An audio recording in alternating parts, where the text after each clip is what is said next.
The news of Gandhi's advent, advent मतलब arrival, Gandhi के आने की खबर, end of the nature of his mission, और उनके आने का उद्देश्य। नेचर मतलब उद्देश्य, प्रकृति। गांधी के आने की खबर, एडवेंट माने आना, घटना का समय, at the advent of this date I will arrive. Advent मतलब घटना के दिन, घटना का समय। सो गांधी के आने की जानकारी और किस लिए आए हैं इसकी जानकारी लोगों में बड़ी तेजी से फैल गई। स्प्रेड क्विकली थ्रू मुजफ्फरपुर, पूरे मुजफ्फरपुर में आग की तरफ फैल गई। स्प्रेड क्विकली, इसे हिंदी में क्या कहेंगे? फैल गई। कैसे फैल गई? हिंदी में मुहावरा है, आग की तरफ फैल गई। तो गांधी के आने की खबर और गांधी के आने के उद्देश्य की जानकारी पूरे मुजफ्फरपुर में आग की तरफ फैल गई और चंपारण भी लोग जान गए। चंपारण तक लोगों को खबर लग गई कि गांधी चंपारण आ रहे हैं। Sharecroppers from Champaran began arriving on foot and by conveyance to see their champion. Champion मतलब विजेता होता है और champion मतलब great supporter. I am the champion of women's upliftment. महिलाओं के उद्धार का मैं बहुत बड़ा सपोर्टर हूँ। चैंपियन मतलब किसी चीज के पक्ष में खड़े होने वाला, बहुत मजबूती से खड़े होने वाले को चैंपियन बोलते हैं। सो चंपारण से जब ये हवा उड़ी, जब लोगों को खबर मिली कि गांधी जी मुजफ्फरपुर आए हैं और चंपारण आएंगे और किस लिए आएंगे, तो चंपारण से बहुत से किसान, जिसे शेयर क्रॉपर यहाँ कहा गया है, वो किसान पैदल और विभिन्न गाड़ियों में, चाहे बैलगाड़ी हो चाहे ट्रेन गाड़ी हो, अलग अलग जरिए से मुजफ्फरपुर पहुंच गए। किस लिए? अपने इस नेता को, अपने इस चैंपियन को सपोर्ट करने के लिए, देखने के लिए। To see their champion. कौन है वो आदमी जो चंपारण आ रहा है? जरा देखें तो किसमें इतनी हिम्मत हुई जो अंग्रेजों को चैलेंज करने के लिए चंपारण आ रहा है? इतनी ताकत किसमें है? और ये सारे किसान तो वैसे ही बड़े परेशान थे अंग्रेजों से, क्योंकि अंग्रेजों की जो पुरानी जो खेती की पद्धति थी, जो नियम थे, उसके तहत शेयर क्रॉपर को बड़ा अन्याय लग रहा था। तो दे came on foot, on foot मतलब पैदल, एंड बाय कन्वेंस, कन्वेंस मतलब ट्रांसपोर्ट का जरिया। Muzaffarpur lawyers called on Gandhi to brief him. Muzaffarpur के जो लॉयर थे, वकील थे, टू कॉल ऑन मतलब किसी को विजिट करना, to visit somebody. I called on the president of India, मैंने प्रेसिडेंट ऑफ इंडिया को विजिट किया। I called on him, I called on the collector. So to call on, और call मतलब अलग, कॉल मैंने बुलाना, कॉल ऑन मतलब किसी के पास जाना। याद रखिए, देखिए कितना अंतर हो जाता है, इन जुड़ने से जाना हो गया। ही कॉल्ड ऑन मी, फिर वह मेरे पास आया, मेरे पास गया। So here all these people, farmers started coming from Champaran, advocates, lawyers also visited him, briefed him. To brief करना मतलब संक्षिप्त में समझाना। लॉयर्स ने संक्षिप्त में अपनी समस्याएं समझाई, साथ ही राजनीति की अन्य बातें भी की। They frequently represented peasant group in the court. Frequently मतलब जब तब। यही वो वकील थे जो जब तब इन किसानों के केस को कोर्ट में, किसानों के लिए कोर्ट में लड़ते थे, किसानों के मामले के लिए कोर्ट में हाजिर होते थे। टू रिप्रेजेंट मतलब की एवज में उपस्थित होना। तो किसानों की एवज में ये लोग कोर्ट में उपस्थित होते थे, ये वही वकील थे। तो they represented frequently peasant groups in the court.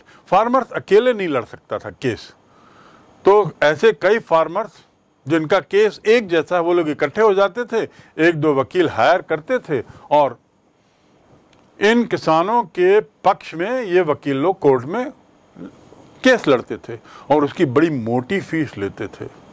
Fees बहुत ज़्यादा थी। They told him about their cases. इन वकीलों ने किसानों से संबंधित जो केस इनके पास आए हैं उसके बारे में गांधी को बताया। And reported the size of their fees, और अपनी फीस भी बताई कि एक ग्रुप आता है तो उसका ये यदि केस है तो उसकी हम फीस ये लेते हैं। गांधी ने वो फीस बहुत मोटी पाई।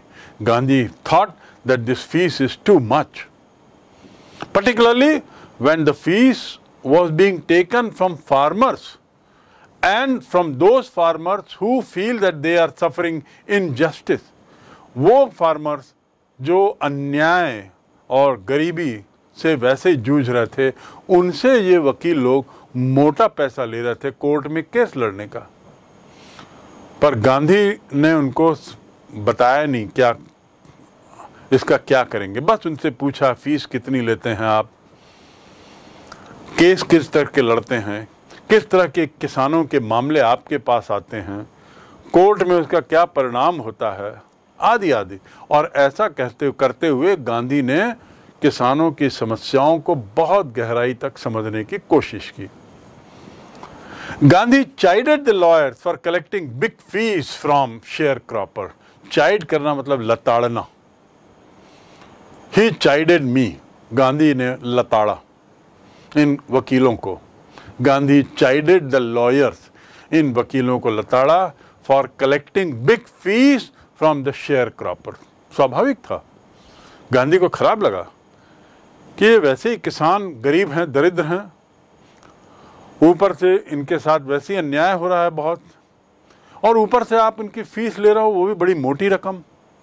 सो ही चाइडेड देम, उनको लताड़ा, धिक्कारा, and said I have come to conclusion that we should stop going to law courts।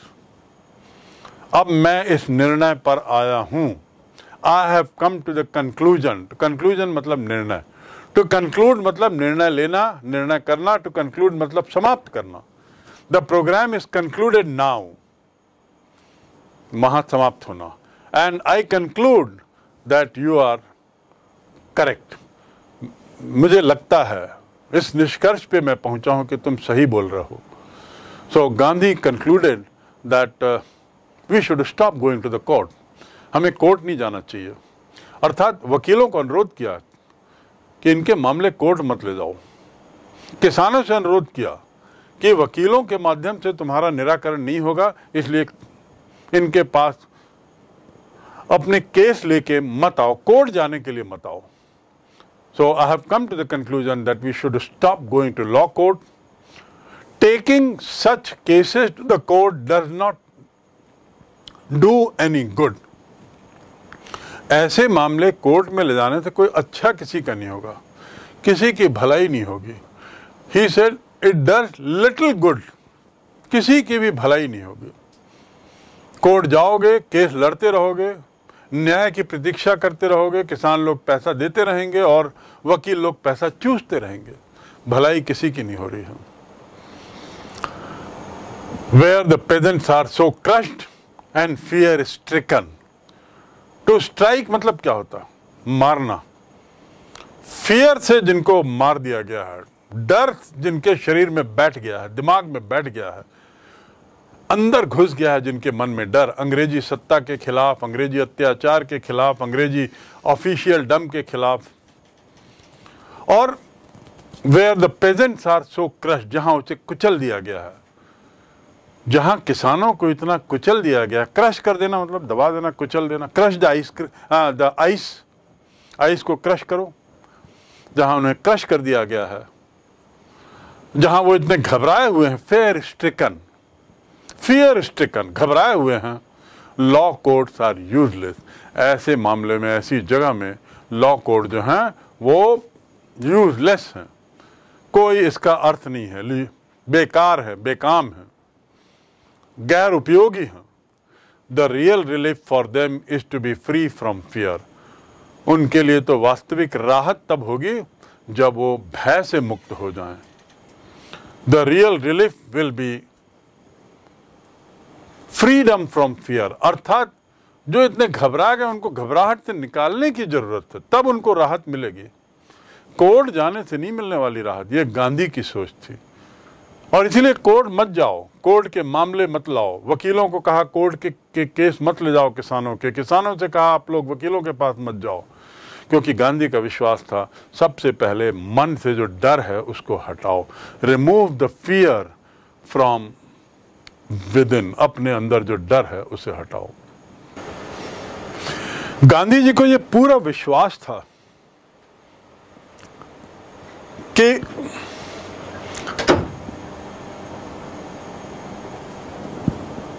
डर जो है उससे मुक्ति पाना सबसे पहले जरूरी है, सबसे अहम है। कोर्ट यहां वहां के चक्कर कोई मतलब नहीं। Freedom from fear is the most important thing. अब fear from what? Fear from what? किस चीज का भय से मुक्ति? भय तो कई तरीके की होती। भगवान का भय होता है, बड़ों का भय थोड़ा रहता है, स्कूल के शिक्षक और प्राचार्यों से भय रहता है। क्या उस मुक्ति की बात कर रहे थे? नहीं, गांधी किसी और तरीके के भय की बात कर रहे थे। We will learn about it later. But what he said was that the best way to solve all your problems is you must free yourself from fear. आपकी समस्याओं के निराकरण का सबसे सही तरीका है भय मुक्त हो। Most of the arable land in the Champaran district was divided. Arable मतलब खेती करने वाला, जहां खेती होती, उपजाऊ। बैरन मतलब अनुपजाऊ। तो अरेबल लैंड जहां पर खेती हो सकती थी चंपारण जिले में, ये दो तरीके की थी। एक तो पहला बड़ी बड़ी भूमि, बड़ा बड़ा भूमि क्षेत्र, लार्ज एस्टेट, ESTAT, एस्टेट मतलब बहुत बड़े प्लॉट्स, बहुत बड़ी भूमि क्षेत्र, ओन्ड बाय इंग्लिशमैन। एक तो जमीन ऐसी थी जो अंग्रेजों के द्वारा, जो अंग्रेज जिसके मालिक थे, और वो जमीनें बहुत बड़ी थी। और दूसरी जमीन वर्कड बाय इंडियन टेनेंट्स, दूसरी ऐसी जमीन जिसमें अंग्रेज लोग टेनेंट के नाते, किराएदार के नाते काम कर रहे थे। इस प्रकार दो ही तरीके की जमीन थी, बड़ी और छोटी।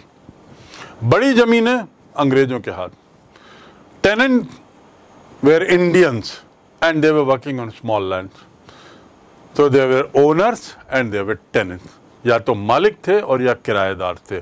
मालिक अंग्रेज, किराएदार भारतीय। भारत में भारतीयों की ये हालत, लुई फिशर यही सबको बताना चाह रहा है कि भारतीयों की स्थिति भारत के अपने ही देश में क्या थी, कितनी समस्याएं थी, सामाजिक समस्याएं, आर्थिक समस्याएं, राजनीतिक समस्याएं।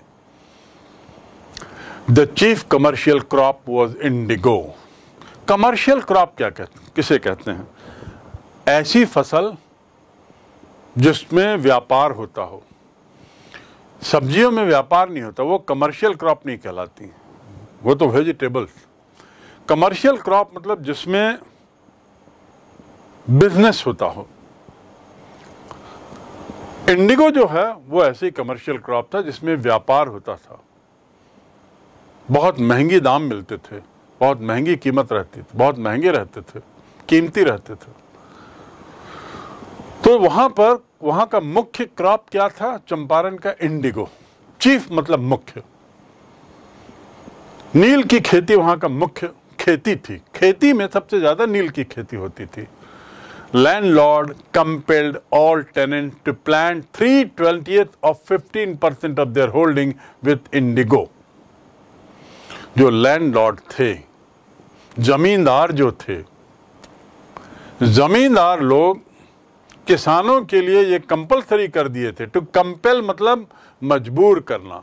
Don't compel me to run away from here, मुझे भागने के लिए मजबूर मत करो। Don't compel me to speak out the truth, मुझे सच बोलने पर मजबूर मत करो। मैं चुप हूं, नहीं तो तुम सच बोलने पे मजबूर कर रहे हो। Don't compel me. I was compelled to tell the truth, सच बोलने के लिए मैं मजबूर हुआ। राइट।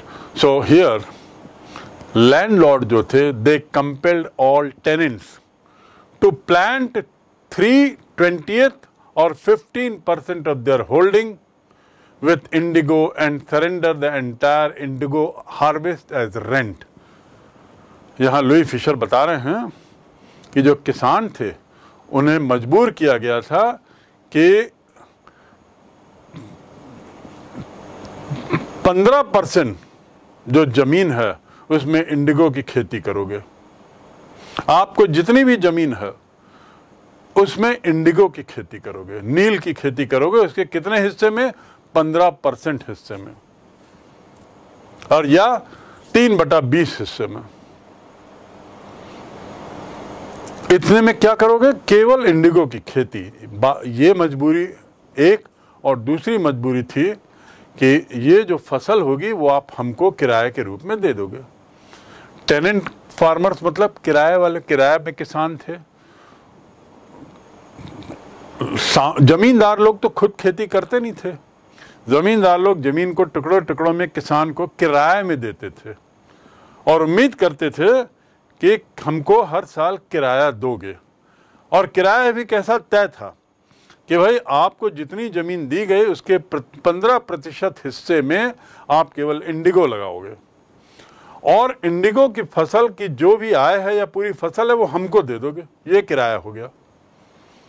फिर इसको बेचकर, जो बहुत महंगी थी, इंडिगो की कीमत बहुत ज़्यादा थी, उसको जमींदार लोग बेचते थे और उस कमाई के बल पर ऐशो आराम की जिंदगी जीते थे। लेकिन किसान का क्या होता था? एक तो इंडिगो की खेती की मेहनत और कमाई जमींदार की, दूसरा खेती खुद कर रहा है, एक तो किराए पे कर रहा है, उसमें भी 15% हिस्सा इंडिगो में करने की मजबूरी। तो बेचारा किसान मारा जा रहा था। Surrender the entire indigo harvest. To surrender करना मतलब आप जानते हैं, दे देना, as rent. This was done by long term contract. और ये जो था, ये जो पद्धति थी इंडिगो को किराए में, इंडिगो के उपज को किराए के जरिए लेना, ये बहुत पुरानी पद्धति थी, लॉन्ग टर्म, और बड़े लंबे समय से बड़ा लंबा कॉन्ट्रैक्ट होता था। ये हर साल का नहीं होता था। समझौता पहले से लिखित में समझौता हो जाता था कि आप इतनी फसल उगाओगे, उसमें इतना हिस्से में इंडिगो उगाओगे, इंडिगो को हमको वर्ष के अंत में किराए के रूप में दे दोगे। ऐसा बाकायदा लिखित कॉन्ट्रैक्ट होता था। Presently the landlord learn that Germany had developed synthetic Indigo. Synthetic मतलब आर्टिफिशियल, नकली इंडिगो बनाने की कला उन्होंने हासिल कर ली थी। किसने? जर्मनी ने। Presently the landlord learn. अब लुई फिशर कह रहे हैं अब जमींदारों को मालूम हुआ, अब मतलब कब? 1916-17 में, कि जर्मनी में आर्टिफिशियल तरीके से, कृत्रिम रूप से इंडिगो बनाया जाने लगा। कृत्रिम रूप, उपज नहीं, अब आर्टिफिशियल तरीके से। आर्टिफिशियल मतलब कृत्रिम। तो कृत्रिम रूप से जर्मनी में अब इंडिगो बनने लगा है। They thereupon obtained agreement from the sharecroppers। परिणाम क्या हुआ कि अब कृत्रिम इंडिगो की बिक्री बढ़ गई बहुत ज्यादा। तो लैंडलॉर्ड ने क्या किया भारत में? उन्होंने किसानों के साथ नए एग्रीमेंट बनाए। They obtained fresh agreement from sharecroppers to pay them compensation for being released from the 15% arrangement। कि ठीक है, अब से तुमको ये 15% इंडिगो का जो बंधन है पैदा करने का, वो हम हटा देते हैं, लेकिन इसका पूरा किराया 15% का देना पड़ेगा, तभी तुमको छोड़ो। कि आप लोग, टू रिलीज मतलब छोड़ना, देयर अपॉन परिणाम स्वरूप, देयर अपॉन वे लोग परिणाम स्वरूप, वे मतलब कौन? Landlord. They obtained agreement from farmers, compensation मतलब क्षतिपूर्ति, क्षतिपूर्ति के रूप में उन्होंने किसानों से एक एग्रीमेंट कराया और उसमें कहा कि 15% का जो बंधन है उससे मुक्त कर दिया, लेकिन उसके बदले आप हमें कुछ क्षतिपूर्ति दोगे। This was new agreement now. और ऐसा क्यों हुआ? क्योंकि अब इंडिगो के फसल की जरूरत अब कम हो गई। क्यों? क्योंकि जर्मनी में कृत्रिम इंडिगो आने लगा, जो सस्ता भी था, मजबूत भी था, और पूरी दुनिया में उसकी मांग बढ़ गई, तो उपज वाली जो इंडिगो थी उसकी मांग कम हो गई।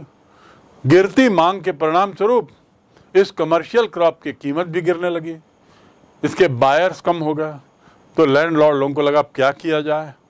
पहले इतनी फसल की, इतनी जमीन का इतना किराया मिल जाता था बेचने पर इंडिगो को, अब नहीं मिल रहा है। तो उन्होंने मजबूर किया इन किसानों को नया एग्रीमेंट बनाने के लिए, यानी जो लॉन्ग टर्म एग्रीमेंट थे उसको रद्द किया और उसके बदले नया एग्रीमेंट बनवाया, जिसमें कहा कि भाई आप हमको क्षतिपूर्ति के रूप में हमें इतना पैसा दोगे हर साल, और ये जो 15% जमीन में जो इंडिगो उगाने का बंधन था उससे अब आप मुक्त हो, रिलीज होगा। वो जो चंपारण में जो अरेंजमेंट था शेयर क्रॉपिंग का, अर्थात बंटवारे का, जो फसल थी उसके बंटवारे का, वो बड़ा अर्कसम था। The share cropping arrangement was irksome to the peasants. Irksome मतलब परेशान करने वाला। Irksome, don't irk me, see the spelling IRK, but the pronunciation is irk. It was irksome, परेशान करने वाला था। एंड मैनी साइंड विलिंगली, और कुछ लोगों ने साइन भी कर दिया था, बहुत से लोगों ने उसमें दस्तखत भी कर दिए थे। जो अरेंजमेंट था, उसका जो कॉन्ट्रैक्ट था, they had signed it and willingly also. Those who resisted engaged lawyers, लेकिन जिन्होंने इस अर्कसम क्रॉपिंग अरेंजमेंट का विरोध किया, प्रतिरोध किया, उन्होंने वकील हायर किए, वकील लिए। दे एंगेज्ड लॉयर, टू एंगेज मतलब किसी को अपने लिए लेना। दे एंगेज्ड लॉयर्स, किराए पर लेना, क्योंकि वो विरोध कर रहे थे। The landlord hired thugs. एक और जहां विरोध करने वाले किसान वकीलों की सेवाएं ले रहे थे पैसा देकर इस कॉन्ट्रैक्ट के प्रतिरोध में, वहीं दूसरी ओर जो लैंडलॉर्ड थे, जमींदार थे, उन्होंने ठगों को ले लिया। ठग मतलब उनके गुंडे, उनके बदमाश, जो दबाव डालेंगे किसानों पर उस पर दस्तखत करने के लिए, जो दबाव डालेंगे किसानों पर शेयर क्रॉपिंग पर सहमति देने के लिए, अरेंजमेंट पर, आदि आदि। सो लैंडलॉर्ड ठग्स को ले रहे थे। देखिए THUG, ठग, ठग हिंदी शब्द है, लेकिन अंग्रेजी में अब पूरी तरह से वैसा ही ले लिया गया है। तो इस प्रकार ये अंग्रेजी शब्द भी बन गया है, एक हिंदी शब्द अंग्रेजी शब्द बना। And that is the reason why English is so rich, because it has accepted few words from different languages, enriched itself, and that is the reason we say English is a live language. अंग्रेजी जो है वो जीवंत भाषा है, जो समय के साथ नए नए शब्दों को लेती रहती है दूसरी भाषाओं के, और अपनी भाषा में उसे का हिस्सा बनाती है। इट्स ए लाइव लैंग्वेज, जीवंत भाषा। So here is the word thug. Meanwhile the information about synthetic indigo reached the illiterate peasants. Meanwhile मतलब इस बीच, सिंथेटिक मतलब मैंने आपको बताया था कृत्रिम, कृत्रिम नील के निर्माण का जो निर्माण की जो खबर थी, जो सूचना थी, जानकारी थी, वो ये अशिक्षित किसानों तक पहुंच गई। वही नील की खेती, वही नील, कृत्रिम नील जो का उत्पादन जर्मनी में शुरू हो गया था, इसकी जानकारी अभी किसानों तक पहुंच गई। यद्यपि ये अशिक्षित थे, पर चूंकि ये लोग भी नील की खेती करते थे, नील के बारे में जो नई चीज हुई थी, नया आविष्कार हुआ था कृत्रिम नील के उत्पादन को लेकर, उसकी जानकारी इन तक पहुंच गई, जिन्होंने दस्तखत किए थे। And they wanted their money back, और अब ये लोग अपना पैसा मांग रहे थे। क्यों?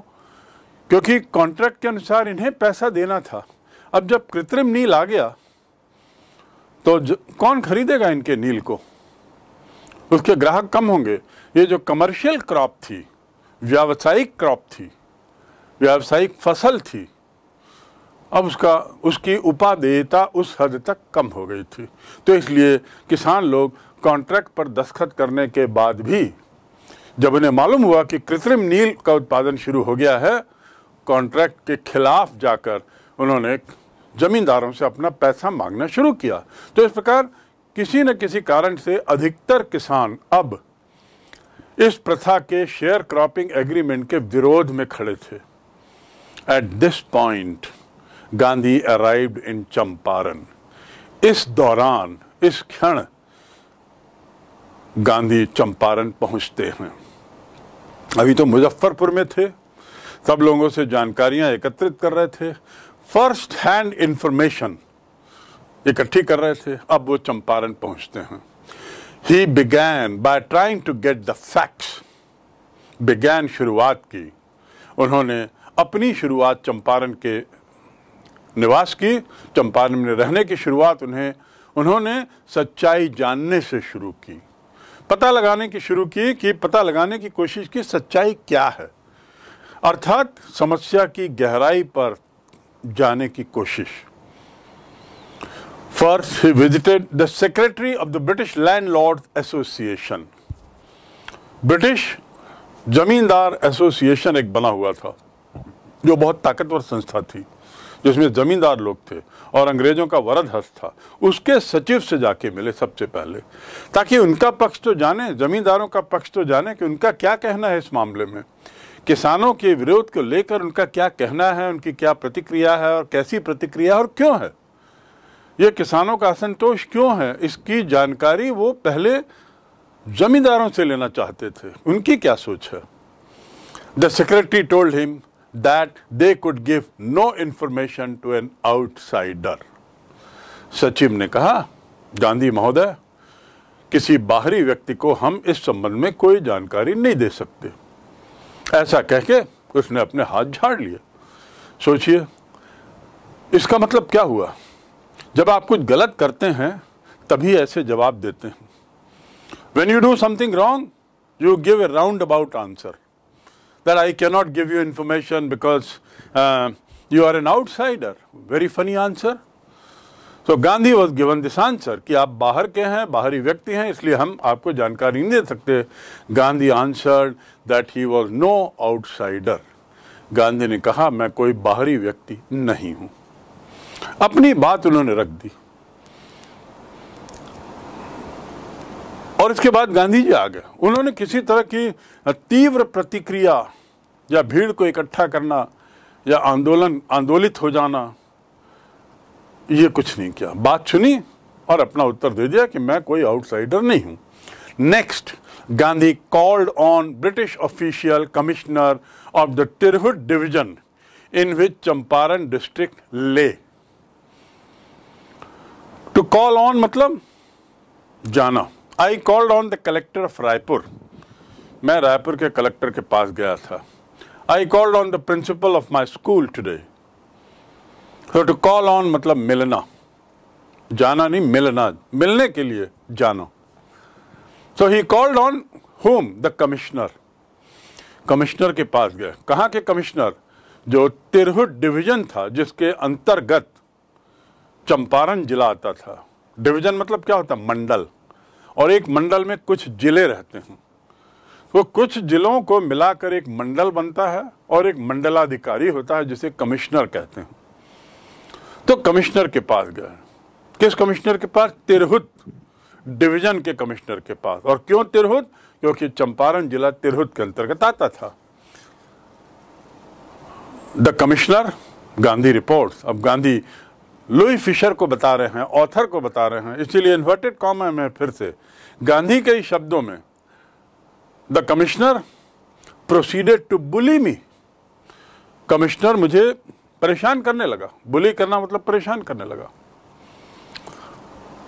कमिश्नर प्रोसीडेड, टू प्रोसीड मतलब बढ़ना, टू प्रोसीड मतलब आगे कुछ करना। तो कमिश्नर ने क्या किया, उनको परेशान किया। And advise me forthwith to leave Tirhut. Forthwith मतलब तुरंत यहां से चले जाओ। कहां चले जाओ? लीव तिरहुत, तिरहुत कमिश्नरी के बाहर चले जाओ। एक तरीके से धमकी दी उनको। एक तरीके से धमकी देते हुए उसने कहा, जब गांधी उसके पास गए और उससे समस्या जानने की कोशिश की, when Gandhi went to commissioner and tried to know the problems of the peasants, the commissioner replied, sorry, do not trouble me. He threatened him, he bullied him, परेशान किया, धमकी दी, and advised और समझाइश दी कि गांधी महोदय बेहतर होगा आप यहां से तुरंत तिरहुत डिवीजन के बाहर चले जाएं। एक तरीके का आदेश था, कमिश्नर कुछ बोले तो आदेश ही था। फोर्थविथ मतलब तुरंत, इस क्षण के बाद तुरंत आप बाहर चले जाएं। I do not want to see you forthwith, मैं अब इसके आगे तुमको नहीं देखना चाहता। तो ऐसा ही कुछ तिरहुत के कमिश्नर ने कहा कि please go out of this division immediately. लेकिन गांधी जी ने यहां दूसरे तरीके से व्यवहार किया। He was ordered to leave Tirhut division. Champaran की तो बात दूर, वो पूरे मंडल से बाहर जाइए। Gandhi said no, he did not leave Tirhut. Instead he proceeded to Motihari. Tirhut के बदले, जहां वो कमिश्नर से मिलने आए थे, ये जवाब सुनने के बाद, इंस्टेड के बदले, इंस्टेड मतलब के बदले, ही प्रोसीडेड टू मोतीहारी। इसके बदले, छोड़ने के बदले, मंडल को छोड़ने के बदले वो मोतीहारी चले गए। क्यों गए मोतीहारी? क्योंकि मोतीहारी जो था वो चंपारण जिले की एक तरीके से राजधानी थी, उसका मुख्य शहर था। तो चंपारण तो और छोटी जगह थी, मोतीहारी के अंतर्गत आता था वो, और ये सब तिरहुत के अंतर्गत आते थे। तो अब ये गांधी चले कहां? Motihari. Several lawyers accompanied him। To accompany मतलब साथ चलना। बहुत सारे लॉयर उनके साथ चले, बहुत सारे लॉयर्स उनके साथ गए। आपको याद होगा पूर्व में गांधी ने लॉयर्स को कहा था कि आप लोग इन परेशान किसानों से पैसा क्यों लेते हैं, इन परेशान किसानियों के मामले कोर्ट क्यों ले जाते हैं, ताकि आपकी वकालत चले, आप भी इनसे पैसा लूटें और इससे कोई समस्या का हल नहीं निकलेगा। अब ये लॉयर्स थोड़े बदलते हैं, उनको थोड़ी समझ आती है, गांधी का इशारा समझ जाते हैं, और एक अच्छी संख्या में गांधी के साथ मोतीहारी चले बहुत सारे lawyers. At the railway station a vast multitude greeted him. Greet करना मतलब स्वागत करना, मल्टीट्यूड मतलब भीड़। रेलवे स्टेशन पर वास्ट माने विशाल, वास्ट माने विशाल। He has a vast experience of living in America. America में रहने का उसका बड़ा विशाल अनुभव है, बहुत विशाल, vast. He has a vast knowledge of physics. उसके पास फिजिक्स का विशाल ज्ञान है। तो यहाँ वास्ट मल्टीट्यूड, बहुत बड़ी भीड़ उनको रेलवे स्टेशन में स्वागत करने के लिए आई मोतीहारी में। He went to a house and using it as headquarter continued his investigation. वो एक घर गए जिसे उन्होंने अपना मुख्य कार्यालय बनाया और वहां अपनी खोजबीन जारी रखी। इन्वेस्टिगेशन मतलब खोजबीन। सेंट्रल इन्वेस्टिगेशन ब्यूरो या सेंट्रल ब्यूरो ऑफ इन्वेस्टिगेशन क्या है? Central bureau of investigation CBI का फुल फॉर्म है। इन्वेस्टिगेशन मतलब खोजबीन, खोजबीन करने वाली केंद्रीय संस्था कहलाती है CBI। तो यहां गांधी अपनी खोजबीन जारी रखते हैं। किस बात की खोजबीन? सच्चाइयों की खोजबीन। समस्या की तह में जाने की कोशिश करते हैं लगातार, और वही उन्होंने मोतीहारी में भी किया जब एक मकान को एक कार्यालय बना लिया। A report came in that a peasant had been maltreated in a nearby village। इस बीच एक रिपोर्ट आई कि एक किसान के साथ दुर्व्यवहार हुआ है पास के एक गांव में। जब गांधी मोतिहारी में थे तो एक खबर पहुंची, मैल ट्रीट मतलब दुर्व्यवहार होना, ट्रीट करना मतलब व्यवहार करना, मैल ट्रीट मतलब बुरा व्यवहार करना, कि एक किसान के पास के साथ नियर बाय विलेज में, पास के एक गांव में दुर्व्यवहार हुआ है, ऐसी रिपोर्ट आई। मैल ट्रीटिंग, बुरे तरीके से किसी के साथ व्यवहार। We must not maltreat with people doing manual work. Manual work अर्थात हाथ से जो लोग काम करते हैं, झाड़ू पोछा, नाले की सफाई, सड़क की सफाई, मजदूर, इन लोगों के साथ हमें दुर्व्यवहार नहीं करना चाहिए। We must not ill treat, we must not maltreat the downtrodden, कमजोर वर्ग के साथ हमें दुर्व्यवहार नहीं करना चाहिए। सो यहाँ पे उनको एक खबर आई कि एक मैल ट्रीट हुआ है एक किसान के साथ। Gandhi decided to go and see. Gandhi ने कहा, मैं खुद जाके देखूंगा कि सच्चाई क्या है इस रिपोर्ट में। He decided to go and see. वो हवा में नहीं काम करते थे, सुनी हुई बातों पे विश्वास करने का उनकी आदत नहीं थी। पूरी तरह से वो छानबीन करते थे, खोज करते थे, सच्चाई की तह पे जाते थे और फिर निष्कर्ष पे आते थे। He did the same thing here. He went and personally saw. The next morning he started on the back of an elephant. वहाँ जाने के लिए अगली सुबह वो एक हाथी की पीठ पर बैठे। अब हाथी से यात्रा कर रहे हैं क्योंकि कोई पक्की सड़क या वाहन तो थे नहीं। So he started out on the back of an elephant. He had not proceeded far. Far माने दूर, proceed माने आगे बढ़ना। Proceedings, do not proceed beyond this line. इस पंक्ति के इस लाइन के आगे मत बढ़ो। Do not proceed further, अब आगे मत बढ़ो। So before Gandhi could proceed far, इससे पहले कि गांधी आगे बढ़ते, थोड़ा ज़्यादा दूर जा पहुँचते, अर्थात ज़्यादा दूर पहुँचने के पहले ही when the police superintendent messenger overtook him, SP जो थे वहाँ के, उनका जो मैसेंजर था, खबर देने वाला, जो खबर लेन देन का काम करता था, ही ओवरटुक हिम, उनके आगे आ गया। टू ओवरटेक, मेरी गाड़ी ने तुम्हारी गाड़ी को ओवरटेक किया, मोटरसाइकिल वाले ने मुझे ओवरटेक किया था। द मोटरसाइकिल हैड ओवरटेकन मी। तो ओवरटुक, ओवरटेकन। टू ओवर का मतलब अलग होता है, टेक का मतलब अलग होता है, लेकिन दोनों शब्द को जोड़ें तो ओवरटेक मतलब किसी के आगे आ जाना, सामने ऊपर आ जाना। तो द मैसेंजर ओवरटुक हिम, कहाँ? मोतिहारी से थोड़ी दूर ही चले थे वो गांव के लिए हाथी में, और इनका मैसेंजर आ गया पुलिस का, and ordered him to return to the town in his carriage, in his carriage, और उनको आदेश दिया कि वापस चलिए। और किस में? मेरे कैरिज में। हाथी से उतरिए, मेरी गाड़ी में बैठिए और मैं आपको वापस गांव छोड़ूंगा, वापस जहां से आप आए हैं वहां छोड़ूंगा। अर्थात आगे जाना मना है, ये सरकारी आदेश है, पुलिस के साहब का आदेश है। गांधी कंप्लाइड। कंप्लाई माने आदेश मानना। Compliance, in order to comply your instruction I have done this. तुम्हारे आदेश को मानने के लिए मैंने ये किया है, तुमने आदेश दिया था इसलिए मैंने ये किया।